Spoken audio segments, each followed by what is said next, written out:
Tu regardes mal la piste et ça te coûte des secondes entières au tour. Oublie les aides au pilotage et arrête de piloter simplement au feeling. Je vais te partager un secret, une méthode qui fonctionne. Peu importe ta simu, peu importe la voiture, le circuit ou le matos que tu as, cette méthode elle est basée sur un élément très simple, le regard. Et maintenant, si t'es prêt à aller plus vite, c'est parti. Mais oui, c'est tellement logique. Oh le orange! Tu seras encore plus précis. Oh non, mais c'est génial.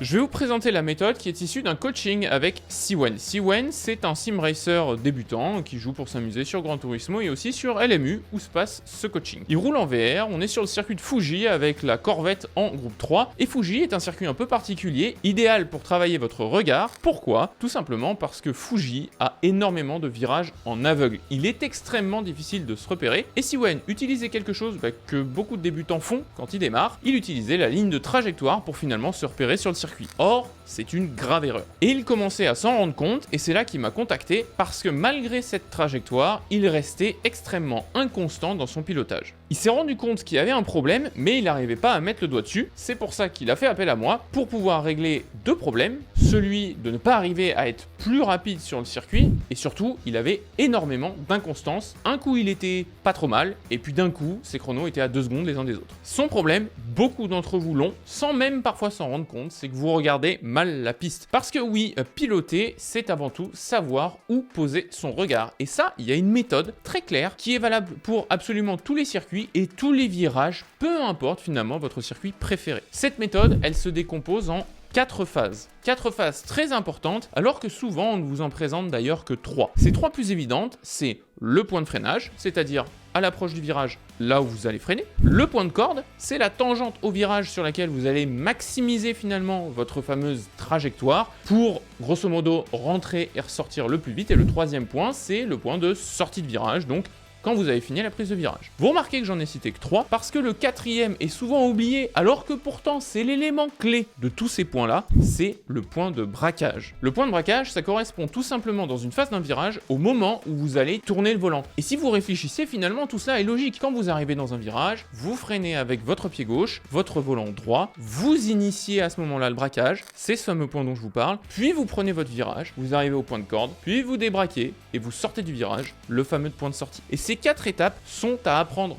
par cœur pour chaque virage et pour chaque circuit, et ça vous permet de créer un système qui va vous permettre d'être beaucoup plus régulier et surtout d'avoir des points qui ne sont plus liés à votre émotionnel et votre feeling, mais qui sont concrètement tangible et donc réplicable. Le regard, c'est le socle et la base du pilotage qui vous permet de gagner en constance et c'est super important, je vous en ai déjà parlé en vidéo. Pourquoi? Parce que oui, vous pouvez juger votre tour chrono brut et simple sur un tour. C'est ce que font beaucoup de débutants en time trial, vous essayez de vous rapprocher le plus possible du chrono. Oui, sauf qu'une fois que vous arrivez en course, c'est que vous allez répliquer une multitude de tours, surtout sur une simu comme LMU où vous pouvez avoir des courses de 40 minutes, 1 heure, 2 heures, 3 heures, des endurances avec du multiclasse. Eh bien il va falloir réussir à répliquer ce chrono à chaque fois. Et c'est là où réside souvent le problème, et où vous avez des gars qui finalement font des chronos qui sont stratosphériques, et quand vous arrivez en course, qu'il faut gérer les pneus, que vous mettez des conditions météo, que vous mettez des adversaires en piste, qui s'écroulent complètement et qui n'arrivent pas à répliquer la performance qu'ils font en qualif. On a vu les 4 points de base, maintenant il y a une méthode pour pouvoir les apprendre et pour pouvoir surtout les identifier, peu importe votre circuit. Comme je vous l'ai dit sur la précédente vidéo coaching sur laquelle vous m'avez fait un super feedback, l'intérêt d'un bon coaching, c'est que vous puissiez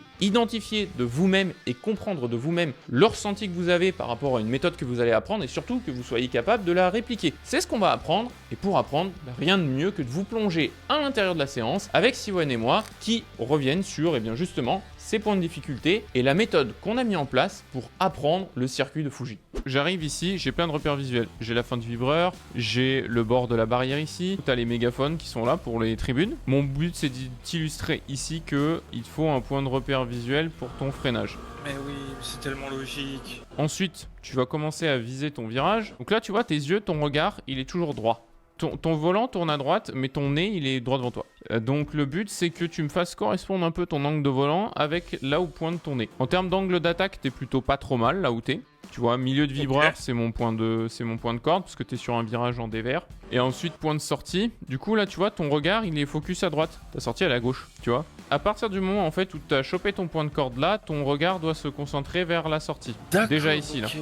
Ensuite, tu vas te concentrer sur le virage, parce que t'as le temps, en fait, de le traiter. Donc, le T1, ton point de repère, c'est... Le mégaphone. Le mégaphone, super. Retiens bien tout ce qu'on va voir là, parce qu'après je vais te demander pendant que tu roules de les réciter. Donc tu vas devoir y penser et les réciter. Ça va être l'exercice sur la vision. Celui-là je le connais, c'est quand l'herbe elle commence à pourrir, il faut freiner. Ok, ouais. Sauf que ici on arrive sur notre premier virage où est-ce que je tourne? Parce que là typiquement quand t'es dans cette surface là, tu vois pas le vibreur quoi. Tu vas regarder où est-ce que tu tournes. Parce qu'il y a un point de repère. Tu l'as vu passer ou pas? Le panneau 50? Ouais, exactement. Donc tu vas retenir point de freinage, ton herbe qui crame, point de braquage, ton panneau 50. Attention, je te le dis parce qu'après, quand ton pilotage va s'affiner, parfois tu vas gagner en vitesse ou autre. Ça se trouve, ça sera plus 50 mètres, ça sera un autre point de repère. Mon but en fait, c'est simplement de te faire mettre en place la mécanique. On se base sur le niveau actuel, mais après tu peux évidemment l'ajuster en fonction de ce que tu fais et de ce que tu sais faire. Mon conseil ici de toute façon, c'est il faut arriver à tenir la trajectoire. Ensuite, point de freinage. Regarde les panneaux Michelin qui sont à droite là. Plutôt quand le dernier panneau Michelin ici en haut il arrive, ici là tu commences à avoir ton input de frein. Tu veux fiabiliser ton point de freinage, ça correspond... Oh le orange! En termes de métrage, tu seras encore plus précis. Spot caméra ici. T'as ce bâtiment en face, t'as le panneau total, déjà ton regard normalement fixé, bien sorti. Ouais. Ici tu vois ton panneau total énergie là, ou même ton bâtiment tu vois. Si tu chopes ce bâtiment là quand il arrive dans ton montant du pare-brise là, je pense que ça c'est un bon angle pour vraiment initier ton braquage. Je garde mon angle, je passe le virage, j'accélère. J'essaye de rester peut-être un tout petit peu moins large. En soi ça va, c'est pas catastrophique là. Mais ton regard il devrait être un peu plus centré au milieu pour avoir ici un point de braquage. Pareil ici, t'as plein de panneaux Total Énergie, t'as du commissaire, sertoisant comme point de potentiel de braquage. On arrive enfin à notre dernier virage. Ta sortie, tu peux encore la maximiser, il n'y a pas trop de problème. Privilégierais bien, tu vois la pelleteuse là à gauche là? Ouais. Bah je pense qu'elle est pas trop mal. Entre la pelleteuse, le DHL, le bout de montagne qui est là, je pense qu'il est par là, ton point de braquage. D'accord. On se fait un récap, ils arrivent là. Bam, ici, ok. Je vise tout de suite la sortie, herbe cramée, panneau 50. À droite ici, tu repères tes panneaux Michelin. Freinage, c'était ton 50 mètres. Et après, les panneaux Michelin, l'un doit faire ton point de braquage. Tu vas sortir le plus large possible ici, un peu moins large que ça, donc tu doses ton accélérateur. Point orange ici, point de freinage. Je sacrifie une partie de celui-ci en sortie, c'est-à-dire je vais bien braquer pour ouvrir le deuxième, pour ressortir tout de suite tout droit ici. Ensuite, mon bâtiment en face. Je sors large, tout de suite je redresse le volant. Et ensuite j'arrive ici entre la pelleteuse et le DHL. Tu vois, je suis un peu plus large, c'est mieux là. Tu vois, je pense que le DHL c'est pas mal. Et là tu remets les gaz plutôt plus vite. C'est parti.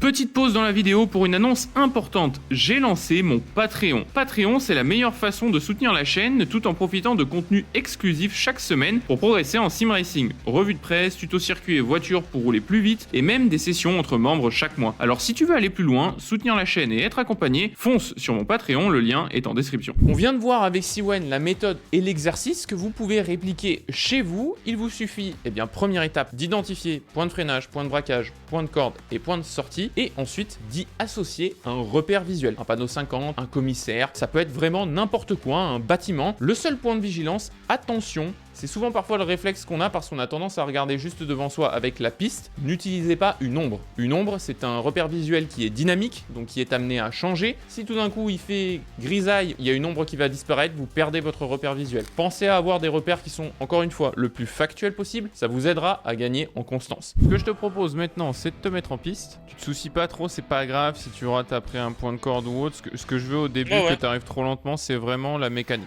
Mégaphone, herbe cramée. Panneau 50, vibreur, panneau Michelin, et là je l'ai raté. Ton Michelin était point de braquage, mais il te manquait ton point de freinage qui était le 50. Ah, ok, oui. Pas grave. Orange. Ok. Goodyear, pelleteuse. Ok. Orange, pelleteuse. Je pense que pelleteuse est un peu tôt sur le dernier virage. C'est clair. Chef, oui, chef. Mais on est bien sur ce premier exercice, donc on continue. Orange. Pas mal l'épingle, ouverture bien. Caméraman, Total Énergie, pelleteuse. Super, nice. Orange, DHL. Et gaz, pas mal celui-là, c'est bien, ça rentre. C'est déconcertant au début parce qu'effectivement, ça t'oblige à prendre des repères. J'ai eu le cas en fait avec un élève sur F1 à Monaco. Donc à l'issue de la séance, on n'a pas amélioré son chrono pur. Il s'est entraîné une semaine, il a gagné une seconde. La vision, c'est vraiment le travail de la constance. En vrai, pour quelqu'un de ton niveau, d'arriver déjà à tous les citer, faire 5-6 tours, tu vois, et d'arriver à les enchaîner, franchement, c'est très bien. T'as une mécanique que t'as créée mentalement pour te remettre dans le bain sur le circuit. Par exemple, je sens que je commence à perdre en rythme dans les tours sans forcément qu'il y ait de raison. Entre guillemets, prendre mon doudou entre les mains et répéter ça en disant ça. Traîne là, fais ça, fais ça.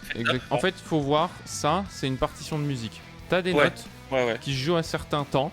Et c'est exactement ce qu'on fait en fait comme mécanique. Si t'es toujours là à ce moment de la vidéo, n'hésite pas à t'abonner, au like et surtout à commenter le mot pelleteuse pour parler du point de repère, notamment du dernier virage de Siwen. Comme vous le voyez, le gain il est ressenti par Siwen, mais il est aussi factuel. Ça se mesure à travers le temps autour. Sur Fuji, c'est 1 seconde de gagné. C'est allé même plus loin pour sa préparation des 24 heures sur Spa, où il a répliqué cette méthode, où il a gagné ici plus de 2 secondes au tour et surtout énormément de constance. Je vous l'ai dit, ça marche pour toutes les voitures, toutes les simus, peu importe le pilote et à quel niveau vous êtes, avoir cette méthodologie, ça vous apportera des gains, que ce soit des gains purs au tour ou que ce soit des gains multiples en termes de rythme de course. Et si on accumule surtout en rythme de course, vous imaginez sur un stint complet, admettons une trentaine de tours, 1 seconde au tour, c'est 30 secondes. Ça peut représenter sur un jeu comme F1, un arrêt au stand entier. C'est colossal en termes de différence de rythme. Et finalement, c'est une méthode qui est toute bête à apprendre. Et cette méthode, pour aller plus loin, elle n'est pas basée sur de la magie. Vous le voyez à travers le coaching de Siwen, son calme et sa concentration sont très différentes. Pourquoi? Parce qu'il est passé finalement d'une appréciation complètement émotionnelle dans son cerveau à une appréciation complètement rationnelle. Parce que quand vous arrivez et que vous débutez, le temps que les infos arrivent, quand vous êtes en hypercar, en GT3 ou en F1, vous arrivez à 250, 300 à la bord d'un freinage, vous n'avez pas le temps finalement d'analyser à l'instant présent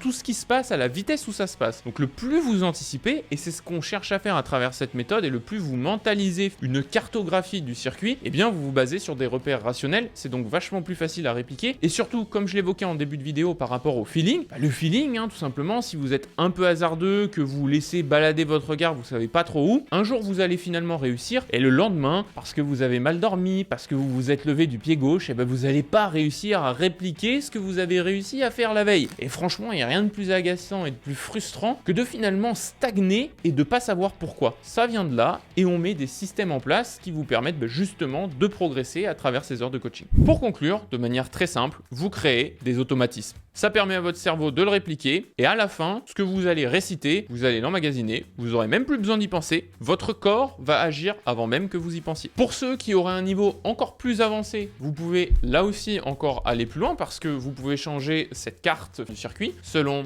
la météo, selon les conditions de piste, la voiture que vous allez avoir, selon les adversaires que vous avez en piste pour préparer un dépassement ou une attaque. On le voit d'ailleurs souvent et j'essaye de vous le partager en stream sur ces méthodes-là. Rendez-vous le vendredi à 18h et le dimanche à 19h pour me suivre en live directement sur la chaîne. Si tu veux progresser, commence à regarder au bon endroit, au bon moment. Le reste va venir tout seul. J'espère que cette vidéo t'aura été utile. Si tu cherches à aller plus loin dans le pilotage, au-delà de mal regarder, peut-être que tu ne freines finalement pas si bien que tu le penses. J'en ai parlé dans cette vidéo-là où on revient sur un coaching et sur une erreur faite par 90% des débutants.